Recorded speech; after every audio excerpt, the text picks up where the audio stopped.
بسم اللہ الرحمن الرحیم۔ السلام علیکم دوستو، دنیا بھر کی خبروں میں آج آپ سنیں گے، لیکن اس سے پہلے اگر ہو سکے تو لائک اور سبسکرائب کا بٹن ضرور دبا لیں۔ شکریہ۔ عالمی بینک نے افغانستان کے لیے منجمد فنڈز جاری کرنے کی حمایت کر دی۔ طالبان سے سرحدی جھڑپ غلط فہمی کا نتیجہ تھی: ایران۔ روس کا امریکہ کو جواب، امریکی سفارتکاروں کو ملک چھوڑنے کا حکم۔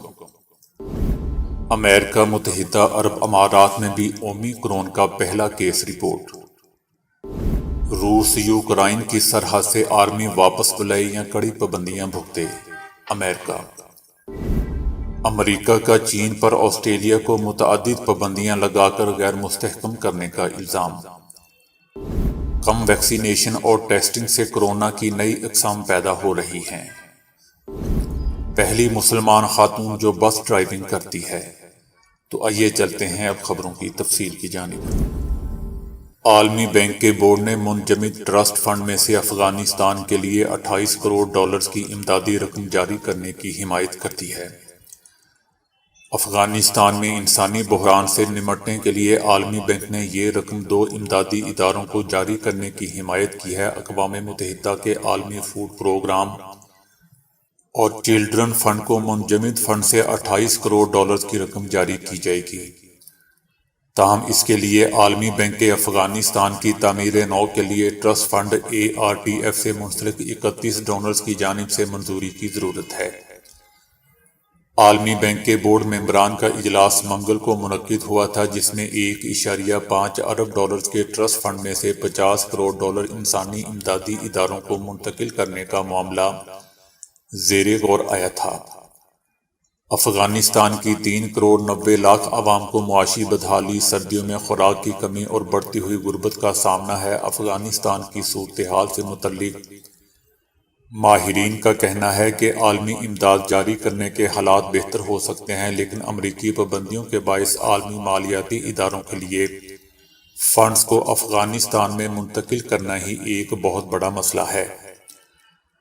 امریکی حکومت جبکہ کئی بار بینکوں کو یقین دہانی کروا چکی ہے کہ انسانی امداد کی غرض سے رقوم کا لین دین کیا جا سکتا ہے، اس کے باوجود امدادی اداروں کو خوراک اور ادویات جیسی بنیادی اشیاء بھی افغان عوام تک پہنچانے میں مشکلات درپیش ہیں۔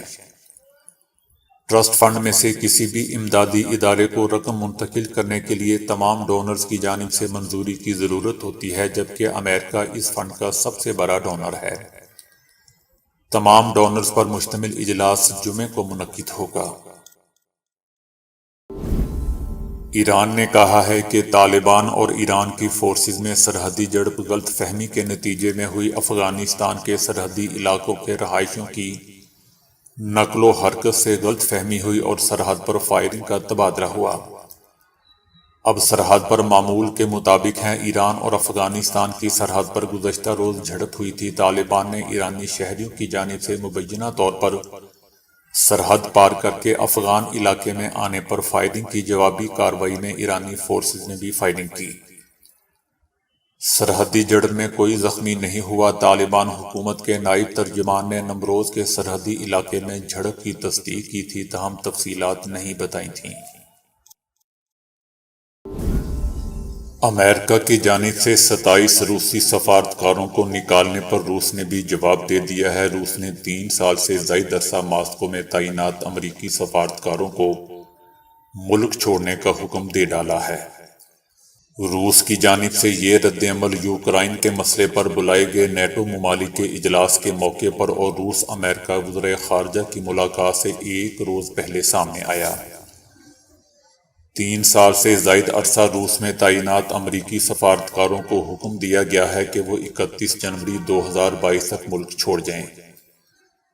امریکہ کی جانب سے نکالے گئے 27 روسی سفارتکار 30 جنوری 2022 کو اپنے ملک روانہ ہو جائیں گے۔ امریکہ کی جانب سے نکالے گئے روسی سفارتکاروں پر 3 سال کے لیے امریکہ میں بطور سفارتکار کام کرنے پر بھی پابندی عائد کی گئی ہے۔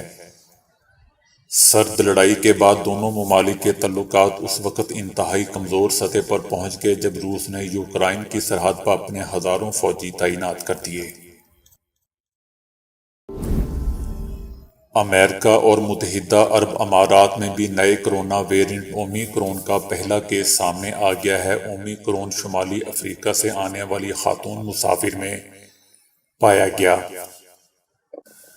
خاتون مسافر نے کرونا ویکسین کی 2 خوراکیں لگوا چکی ہیں، تاہم ان میں ایسی کوئی علامت ظاہر نہیں ہوئی، لیکن متاثرہ خاتون اور اس کے قریبی لوگوں کو قرنطینہ کر دیا گیا ہے۔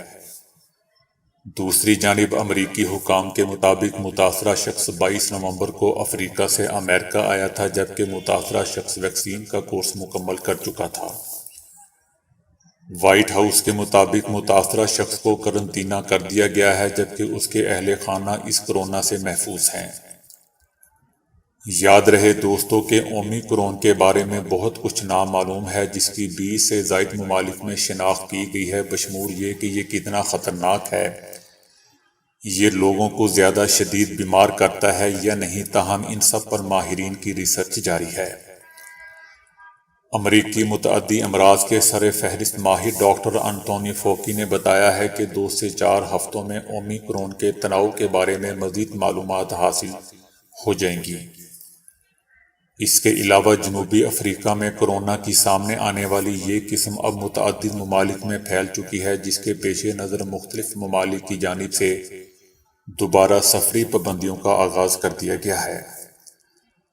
دوسری جانب عالمی ادارہ صحت یعنی WHO کا کہنا ہے کہ اب تک 23 ممالک میں اومیکرون کے کیسز رپورٹ ہوئے ہیں اور یہ تعداد بڑھنے کی بھی امید ہے۔ عالمی ادارہ صحت کا کہنا ہے کہ اب تک ہم نہیں جان سکے کہ کورونا کا نیا ویرینٹ اومیکرون کس طرح متاثر کر سکتا ہے، مرض کی شدت کتنی ہوگی، اس کا علاج اور ویکسین کیا ہوگی۔ اس سے پہلے امریکہ نے 20 ممالک میں 226 کیسز رپورٹ ہونے کی تصدیق کی تھی، جن میں امریکہ شامل نہیں تھا۔ امریکہ نے روس کو خبردار کیا ہے کہ وہ یوکرائن کی سرحد سے اپنی آرمی فوری واپس بلائے، ورنہ روس کو کسی بھی جارحیت کا خمیازہ پہلے سے کہیں زیادہ سخت پابندیوں کی صورت میں بھگتنا پڑے گا۔ نیٹو رکن ممالک کے وزرائے خارجہ کی ملاقات کے بعد امریکی secretary of state Antony Blinken کا کہنا تھا کہ ہم یہ تو نہیں جانتے کہ صدر پیوٹن نے یوکرائن پر جارحیت کا فیصلہ کر لیا ہے، مگر ہم یہ ضرور جانتے ہیں کہ روس کی تیاریاں ایسی ہیں کہ وہ مختصر وقت میں ایسا کر سکتا ہے۔ ہم یہ واضح کر چکے ہیں کہ ہم روس کی جانب سے کی گئی کسی بھی جارحیت کے خلاف مناسب رد عمل کا مظاہرہ کریں گے، جس میں وسیع الاثر اقتصادی پابندیاں بھی شامل ہوں گی، جن سے ماضی میں ہم اجتناب برت رہے تھے۔ یوکرائن کا کہنا ہے کہ روس ان کی سرحدوں پر 90,000 فوجی تعینات کر چکا ہے اور کسی بھی وقت یوکرائن پر حملہ کر سکتا ہے۔ دوسری جانب روسی وزیر خارجہ سرگئی اور امریکی secretary of state Antony Blinken Sweden کے شہر اسٹاک ہوم میں ملاقات کریں گے، جس میں یوکرائن کے مسئلے پر خصوصی طور پر گفتگو کی جائے گی۔ امریکی صدر جو بائیڈن کے ایک اعلیٰ سفارتکار نے چائنا پر آسٹریلیا کو متعدد پابندیاں لگا کر غیر مستحکم کرنے کا الزام لگایا ہے۔ ان کا کہنا ہے کہ چائنا آسٹریلیا پر جو پابندیاں عائد کر رہا ہے وہ اقتصادی جنگ کے مترادف ہے۔ انہوں نے کہا کہ چائنا کا رویہ جارحانہ ہے اور وہ بیرون ملک اپنی مرضی مسلط کرنے کے لیے پرعزم ہے۔ ان کا کہنا تھا کہ چائنا آسٹریلیا کے خلاف اقتصادی جنگ میں مصروف ہے۔ گزشتہ 2 سالوں کے دوران چائنا نے آسٹریلوی مصنوعات کے خلاف پابندیاں متعارف کروائی ہیں۔ ان کا کہنا تھا کہ چائنا نے یہ شدید سیاسی تنازع کے تحت کیا ہے۔ ان کا کہنا تھا کہ چائنا کی ترجیح آسٹریلیا کو غیر مستحکم کرنا ہے۔ آسٹریلیا نے چینی کمپنی ہواوے کو 5G کنٹریکٹ سے روکا تھا اور کورونا کی وبا کی حقیقت معلوم کرنے کے لیے آزاد تحقیقات کا مطالبہ بھی کیا تھا۔ آسٹریلیا کے ان اقدامات نے چائنا کو برہم کیا۔ امریکی سفارتکار کا کہنا تھا کہ صدر شی جن پنگ کے اقتدار میں چین خطرہ مول لینے کے لیے تیار اور زیادہ پرعزم ہو گیا ہے اور ایسے اقدامات کر رہا ہے جنہیں دیگر ممالک زبردستی کے طور پر دیکھیں گے، لیکن اس کے باوجود امریکہ مانتا ہے کہ دونوں ممالک کے درمیان دشمنی ہے، لیکن وہ تعلقات برقرار رکھیں گے تاکہ تنازعات ہاتھ سے نہ نکل جائیں۔ عالمی ادارہ صحت نے کہا ہے کہ کرونا ویکسین لگانے کی کم تعداد اور کم ٹیسٹنگ کی وجہ سے کرونا کی نئی اقسام پیدا ہو رہی ہیں۔ WHO نے کہا ہے کہ کرونا کی ایک قسم ڈیلٹا کو روکنے سے ہی اومیکرون کو روکنے میں مدد ملے گی۔ دنیا اس بات کو بھی یقینی بنائے کہ سب سے پہلے فوری طور پر کمزور افراد کو ویکسین لگائی جائے۔ ہمیں ڈیلٹا ویرینٹ سے نمٹنے کے لیے موجودہ طریقہ کار استعمال کرنا ہوگا، اور اگر ہم یہ کرتے ہیں تو ہم اومیکرون کے پھیلاؤ کو بھی روک سکتے ہیں۔ لیکن اگر دنیا کے ممالک وہ نہیں کرتے جو ڈیلٹا کو روکنے کے لیے کرنا چاہیے تو پھر اومیکرون کو بھی نہیں روکا جا سکے گا۔ عالمی سطح پر ویکسینیشن بھی کم ہو رہی ہے اور ٹیسٹنگ بھی، جس سے نئی اقسام پیدا ہو رہی ہیں۔ یہی وجہ ہے کہ ہم دنیا سے اپیل کر رہے ہیں کہ ویکسین کی تقسیم اور ٹیسٹنگ پوری دنیا میں مساوی بنائی جائے۔ آج کی عورت وہ نہیں جو صرف گھریلو کاموں میں اپنا کردار ادا کرے۔ ہر ملک میں خواتین آج بڑے عہدوں پر فائز ہیں اور اپنی ایک الگ پہچان قائم کر رہی ہیں۔ مختصر یہ کہ آج کی عورت مرد کے شانہ بشانہ آ کر فرائض انجام دے رہی ہے۔ اس خاتون کا تعلق بھارت سے ہے جو ایک مسلمان ہے اور باحجاب ہو کر بس ڈرائیونگ کرتی ہے۔ خاتون کا نام نازینا بیگم ہے، جو کہتی ہے کہ اگر ایک عورت جہاز، ٹرین، کار اور موٹر سائیکل چلا سکتی ہے تو بس ڈرائیونگ بھی کر سکتی ہے۔ خاتون کہتی ہے کہ گھر کے اخراجات میں اگر عورت اپنا حصہ ڈالے اور کمانا شروع کر دے تو یہ ایک اچھا اقدام ہے۔ آج کے مہنگائی کے دور میں صرف مرد کا تمام اخراجات اٹھانا مشکل کام ہوتا ہے، اس لیے میں نے بس چلانے کا کام شروع کیا تاکہ اپنا حصہ ڈال سکوں۔ ان کا کہنا ہے کہ میرے شوہر کی تنخواہ اتنی نہیں ہے، اس لیے خود بھی کام کرنا شروع کیا۔ 33 سالہ نازینا کا تعلق بھارت کی جنوبی ریاست آندھرا پردیش کے ضلع کٹپا سے ہے، جنہوں نے سرکاری ملازمت کے حصول کے لیے بس ڈرائیونگ کے پیشے کو اختیار کیا۔ نازینا بیگم نے کہا کہ وہ اپنے شوہر شیخ محمد خواجہ الیاس کی حمایت سے آندھرا پردیش میں بس چلانے والی پہلی مسلمان خاتون بن گئی ہیں۔ خاتون کا کہنا تھا کہ میں جب سڑکوں پر بس چلاتی ہوں تو لوگ حیرت کی نگاہ سے دیکھتے ہیں۔ نازینا بیگم نے کٹپا کی یونیورسٹی سے انگریزی لٹریچر میں پوسٹ گریجویشن اور بیچلر آف ایجوکیشن کی ڈگری حاصل کی ہوئی ہے۔